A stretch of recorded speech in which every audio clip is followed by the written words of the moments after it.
நாம வந்து சரியா இருக்கிறோமா? அப்டின்னா, அதுக்கான அடையாளம் என்ன தெரியுமா? நமக்கு நல்லா பேச்சு வருகிறதா?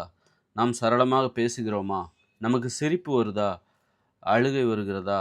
கோபம் வருகிறதா? அது நல்லா பேசுறோமா? பாதுகாப்பா பேசுறோமா?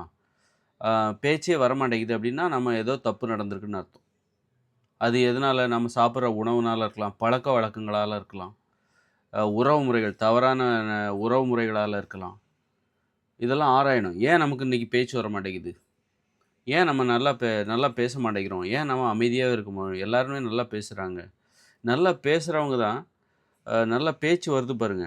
அவங்க தான் வந்து சிறப்பா இருக்காங்க அப்படின்னு அர்த்தம். அப்போ நமக்கு நம்ம வந்து எப்பவுமே நாம சரியா இருக்கோங்கிறத நம்ம பேச்ச வச்சே கண்டுபிடிக்கணும். நமக்கு இன்னைக்கு நல்லா பேசுறோம். நெறைய பேர்ட்ட நல்லா பேசுறோம்.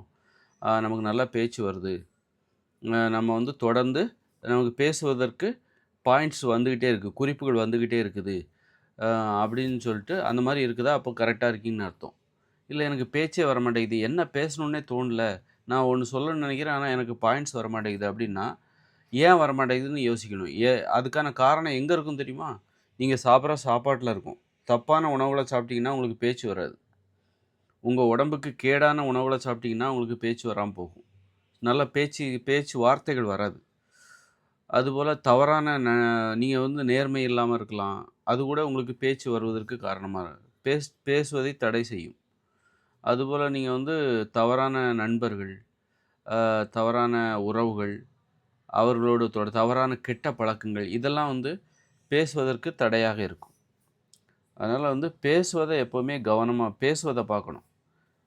பேசுறதுங்கிறது எப்படி நம்ம எந்த ஒரு வார்த்தைய பேசினாலும் அதற்கான பாயிண்ட்ஸ் முதல்ல எங்கேருந்து வருது? மூளையில எடுத்துக் குடுக்கப்படும். நம்ம என்ன இப்ப நான் பேசுறேன் அப்படின்னா, இதற்கான வார்த்தைகள் முதல்ல மூளையில உதயமாகுது. அப்புறம் தான் வாயில அந்த வார்த்தை வருது.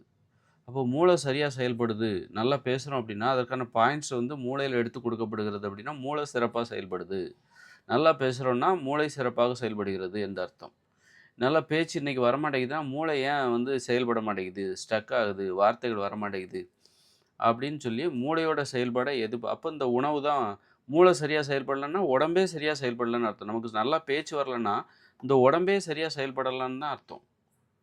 நல்ல பேச்சு வார்த்தைகள்லாம் நல்லா வந்து வந்து விழுது அப்படின்னா, இந்த உடம்பே நல்லா செயல்படுது. மூளை நல்லா செயல்படுது. அப்ப அப்போ அதற்கு என்ன காரணம்? நம்ம உணவு முறை, உறவு முறை, பழக்கவழக்கங்கள் எல்லாமே நல்லா இருக்கு. அப்படின்னு தான் அர்த்தம். அப்போ நம்ம வந்து நல்லா பேசணும்னா, நம்ம உணவு முறைய கரெக்ட்டா வச்சுக்கணும். உறவு முறைய கரெக்ட்டா வச்சுக்கணும். நல்லா உடற்பயிற்சி, உணவு கட்டுப்பாடு இந்த மாரியான விஷயங்களெல்லாம் நம்ம நல்லா வச்சுக்கிட்டோம்னா, நமது பேச்சு திறனை அதிகப்படுத்தலாம். பேசுகின்ற திறனை அதிகப்படுத்தலாம். ஆளுமை. ஒரு ஆளுமைங்கிறது வந்து பேசுறது தான். பேசி தானே நீங்க ஆளுமைங்கிறது பேசுவதை அடிப்படையாகக் கொண்டது. அதனால நல்லா பேசுறோம்னா, நமக்கு ஆளுமை திறன் அதிகரித்துக்கிறது. இல்ல பேச்சே வரமாட்டேங்குதுன்னா, ஆளுமை செய்ய முடியவில்லை அப்படின்னு நம்ம அத புரிஞ்சுக்கணும். அதனால அ பேச்சு வரலன்னா, அதுக்கு என்ன காரணம்? உணவு முறை, உறவு முறை, நல்ல பழக்கவழக்கங்கள் இதெல்லாம் கரெக்ட்டா இருந்தா தான் பேச்சு திறனை அதிகப்படுத்த முடியும். பேச்சு திறன் அனைவருக்குமே பொதுவானது. அதான்.